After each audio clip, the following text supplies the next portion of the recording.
Oke, selamat pagi, siang, dan malam. Kenalkan, saya Adrian Ramadan dari Telkom 21. Di sini mau jelasin mengenai modul 3 dari keamanan jaringan. Mungkin di sini pertama kita ngejelasin apa itu malware dulu kali ya.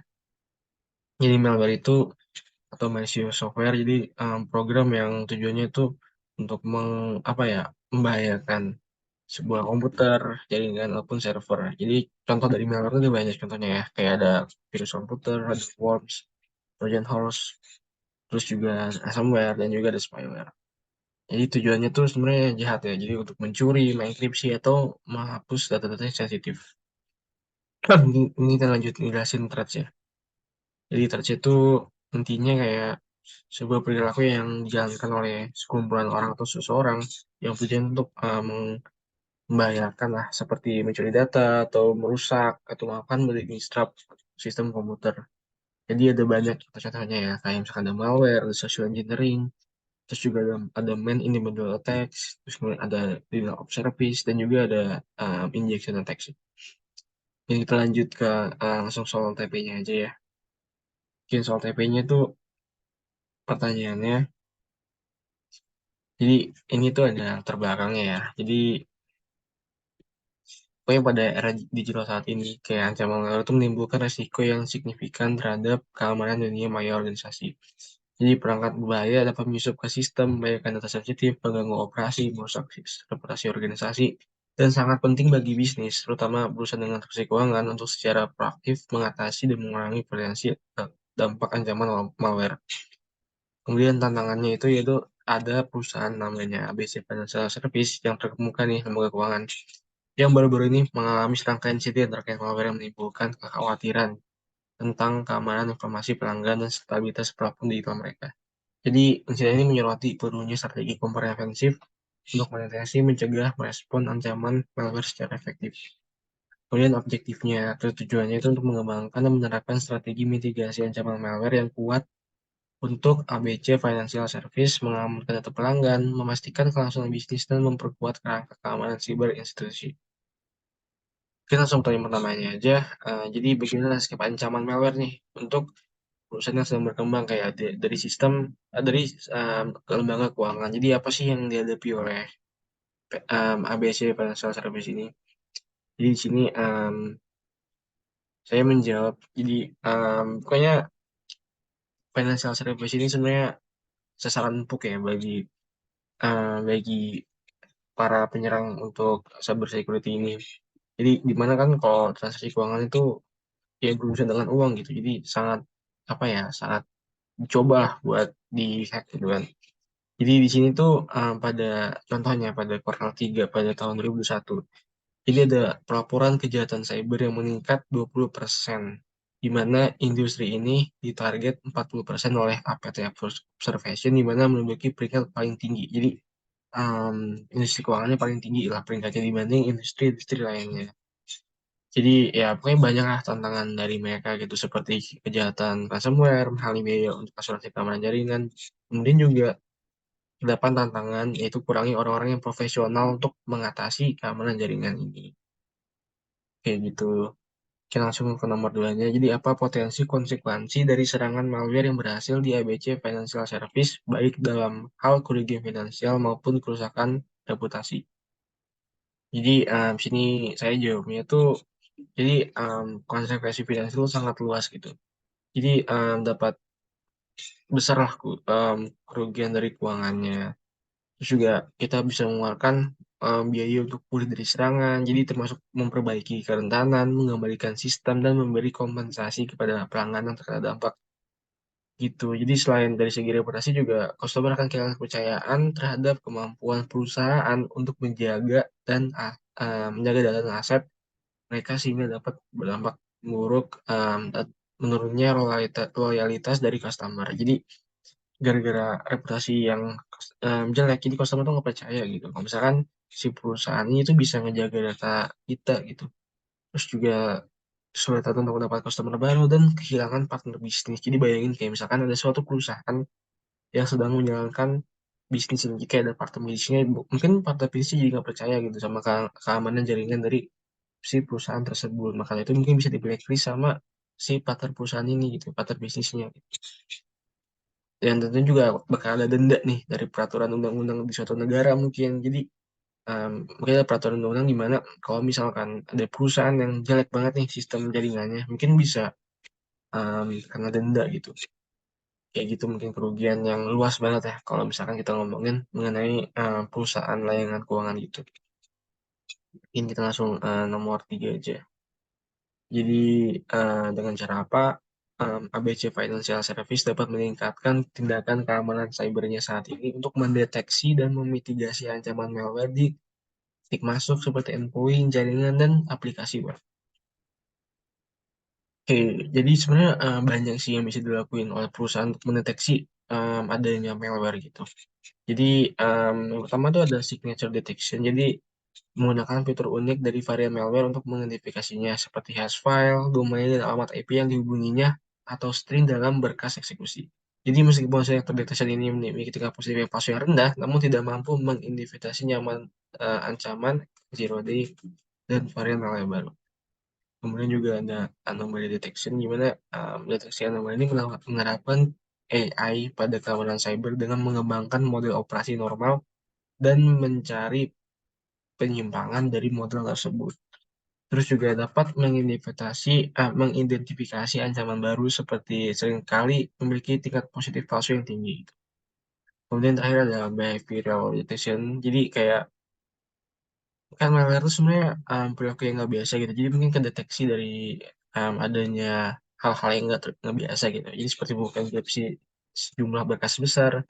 Jadi di behavioral detection ini mencari berkas aktivitas yang tidak biasa untuk mengidentifikasi keberadaan malware di dalam sistem. Begitu. Kita lanjut nomor selanjutnya aja ya, nomor 4.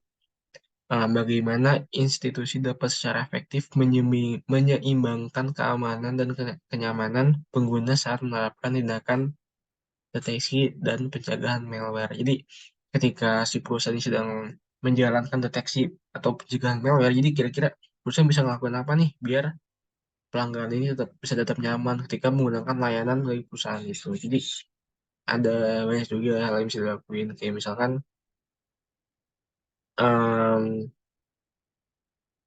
mungkin perusahaan bisa ngejalanin kayak maintenance atau pemeliharaan sistem di saat waktu yang tidak krusial. Kayak misalkan ketika di saat malam hari, ketika customer tuh jarang lah transaksi di malam hari di tengah malam. Kemudian juga mungkin perusahaan bisa rutin lah dengerin keluhan dari pelanggan selama menggunakan layanan perbankan online. Jadi mungkin perusahaan bisa dengerin lah, misalkan ada bug lah atau ada apa ya tingkah-tingkah yang aneh di sebuah aplikasi, mungkin perusahaan bisa tetap keep in touch lah buat ngedengerin keluhan dari pelanggan kayak gitu. Terus juga perusahaan juga harus aktif nih melakukan audit secara berkala mengenai kenyamanan layanan maupun keamanan data dari pengguna kayak gitu. Lanjut ke nomor berikutnya. Jadi peran apa yang dimainkan em, oleh pelatihan dan kesadaran karyawan dalam mencegah serangan malware dan bagaimana ABC Financial Service dapat memastikan bahwa stafnya tetap waspada dan mengetahui tentang ancaman malware baru dan praktik terbalik. Oke, kita lanjut. Dari pelatihan karyawan itu ada banyak ya. Jadi penggunaan internet yang bijak sehingga karyawan tuh lebih bijak ketika menggunakan internet. Jadi mungkin ada malware di website. Jadi karyawan tuh bisa lebih aware lah ketika berinternet. Kayak gitu. Terus juga penggunaan email yang berhati-hati juga penting sih, karena kan mungkin banyak scam di email-email yang kita nggak tahu gitu. Jadi kita harus ngasih pencerdasan lah ke karyawan supaya lebih hati-hati ketika menggunakan email. Terus juga penggunaan password yang harus lebih kompleks ya, karena kan ini apalagi kalau misalkan ada karyawan yang megang data penting di perusahaan. Maka itu lebih baik kalau misalkan si karyawan ini tetap pakai password yang kuat itu yang kompleks sehingga nggak gampang dihack sama hacker gitu. Terus juga manajemen dokumentasi juga harus lebih detail ya, lebih diperhatikan lagi gitu. Karena kan ini menyimpan data penting, dan maka dari itu perusahaan tuh harus lebih aware ketika karyawan tuh menyimpan dokumentasinya kayak gitu. Mungkin kita lanjut ke nomor terakhir ya. Jadi bagaimana kita mengestimasikan kerugian dari kejadian ini gitu. Jadi cara kita melakukan estimasi em, kerugian dari kenanya malware gitu ada banyak langkah. Yang pertama tuh kita tentu ada biaya tebusan dari ransomware-nya ya itu sendiri gitu. Tapi di sini kayak peneliti tuh atau orang-orang yang expert tuh setuju gitu kalau misalkan ada ransomware kita tuh sebenarnya gak usah bayar. Karena kalau bayar sama aja kayak kita ngedukung untuk tingkat apa apa tindakan kejahatan dari cyber gitu. Jadi sebaiknya kita nggak nebus untuk biaya ransomware itu sendiri gitu. Kecuali kalau misalkan kalian emang pengen nebus, itu bakal nambah biaya juga sih dari biaya tebusan ransomware. Kayak gitu. Terus juga ada waktu downtime. Jadi waktu downtime itu ketika si aplikasi ini atau layanan dari perusahaan ini lagi nggak bisa diakses sama user. Maka itu kan bakal ada downtime ya. Waktu downtime. Nah itu tuh em, jadi mungkin itu bakal nambah kerugian dari perusahaan itu sendiri gitu. Jadi kalian harus jadi ketika kita nggak bisa ngasih layanan, otomatis mungkin pelanggan pada pada dirugikan, otomatis kita juga bakal ikut rugi gitu. Terus juga ada biaya tenaga kerja. Jadi biaya tenaga kerja itu jadi selama kayak kita lagi berjuang untuk memulihkan sistem kita gitu. Jadi sumber IT ini nggak bisa bekerja optimal gitu. Dan juga karyawan lain juga nggak bisa bekerja kan nggak bisa mengakses data itu tuh jadi hasilnya tuh perusahaan kita tuh kayak tertunda pekerjaannya karena kepastian dari aplikasi yang dibuat itu. Kemudian juga ada reputasi brand. Jadi mungkin yang pasti jelas lah ya kalau misalkan ada sebuah perusahaan yang gagal untuk menjaga data dan aset dari penggunanya, otomatis reputasi bakal jelek. Itu juga bakal nambah kerugian dari si brand tersebut. Yang kedepannya mungkin nggak dipercaya untuk memegang data kita kayak gitu sih. Dan terakhir tuh pelanggan legal. Jadi itu tuh kayak kita bakal dapat denda otomatis kan yang tadi sempat saya bilang kalau misalkan di perusahaan di setiap negara pasti ada aja kayak regulasi jika kita terkena cyber cyber attack otomatis perusahaan ini bakal kena denda itu bakal nambah pelanggaran juga sih terus ya juga ada data loss jadi gara-gara data kita hilang otomatis file-file kita juga hilang gitu kan itu juga bakal nambah kerugian dan itu juga bisa berpotensi untuk merugikan secara finansial kayak gitu. Terus juga ada collateral damage. Jadi em, ya jadi ketika kita perlu memastikan penjama utama tidak lagi dimanfaatkan oleh para pelaku kejahatan cyber. Jadi setelah masalah tersebut telah selesai gitu, masih ada risiko nih perusahaan ini terdapat kredensial yang dicuri gitu. Jadi kita nggak bisa mastiin secara pasti kalau misalkan data kita nggak ada yang dicuri. Maka dari itu pasti bakal tetap ada lah collateral damage-nya. Kayak gitu. Mungkin sekian pertanyaan, jawaban dari saya. Kurang lebih mohon maaf. Wassalamualaikum warahmatullahi wabarakatuh.